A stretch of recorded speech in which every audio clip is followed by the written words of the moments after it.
Hello and welcome to another episode of Video Game Reviews. Today I'll be talking about Fight and Rage on the Nintendo Switch.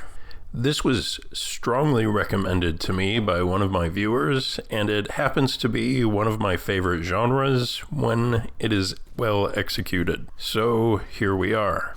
However, I have to say that even with that strong recommendation, once I looked at the game, I almost didn't buy it. The anthropomorphic animal characters seem to be targeting a younger audience. Not necessarily young kids, but maybe like teens and 20-somethings that are really into anime or whatever. And, there's nothing wrong with that, but it's just not who I am. All in all, to be honest, when I was looking at the pictures and the videos, I thought it looked a little generic. Like nothing was really standing out to me as like a must play. But I did wind up picking it up on a sale, and I'm really glad I did, because Fight and Rage is truly a top tier beat 'em up. I'm not maybe quite as enthusiastic as the person who recommended it as being hands down the greatest beat 'em up of all time on any platform. I would still say that's a pretty bold claim, but I will say that Fight and Rage does sit comfortably next to Streets of Rage 4, The Takeover, Final Vendetta, Raging Justice, and probably a few others as being a very well executed beat 'em up.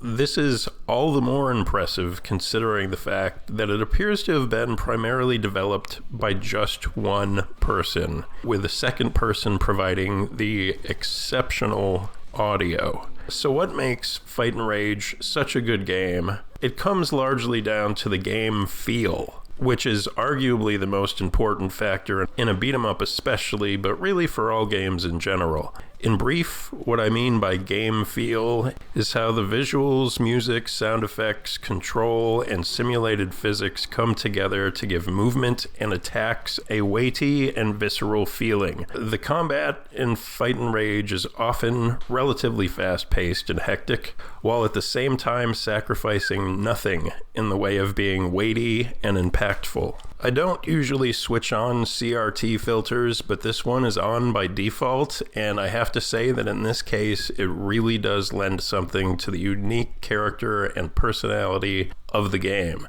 It adds an appropriate grittiness to the feel, which is enhanced by the crunchy, impactful sound effects. This is a relatively challenging-ish beat 'em up, especially on the first playthrough.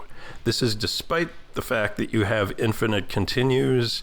That's because when you continue, you start back at the last checkpoint, and especially towards the end of the game, there are definitely a few checkpoints that are likely going to take you several tries to clear, even on normal mode, especially if you're playing solo. You cannot switch characters when you continue, so for your first playthrough, I recommend playing as Ricardo the Minotaur. Once you clear the game for the first time, you'll unlock the ability to play through with one or two CPU-controlled characters if you're like me and don't have anyone local to play couch co-op with. This makes the game substantially easier in my opinion, which is helpful if you're interested in unlocking all 56 endings. Yes, you heard that right. The game has 56 endings, which is ridiculous. There is a chart on the title/menu screen that you unlock, and it will show you which of the endings you've unlocked.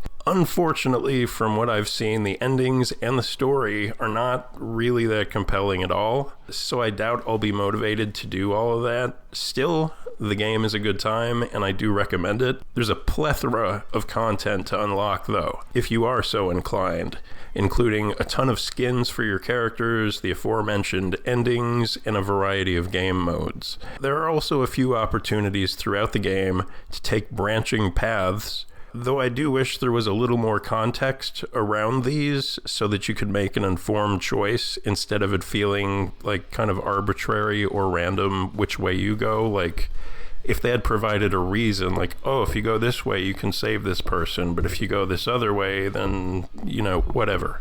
There's none of that. There's just a branching path, and both both ways. Like, there doesn't seem to be any advantage or disadvantage to taking one or the other. So I feel like that was kind of a missed opportunity. But still, look, that's not the end of the world, and overall, Fight and Rage does get a big thumbs up for me. If you're a beat 'em up fan, even if the photos and videos don't immediately pull you in, because they didn't for me either, I would still recommend that you go out on a limb and give this one a try. Fight and Rage sells for $20 on the eShop, and I would say that it is fully worth that price for fans of the genre. But of course, if you've got some reservations, it is, at a minimum, worth putting on your wish list and waiting for a sale. That's what I did, and like I said, I'm glad I did that. That does it for this one. Please click like and subscribe, and click the little bell if you enjoyed the show, or if you want to stay in the know on some of these small to medium, under-the-radar types of releases. Thanks for watching, and I'll see you next time, whenever that may be.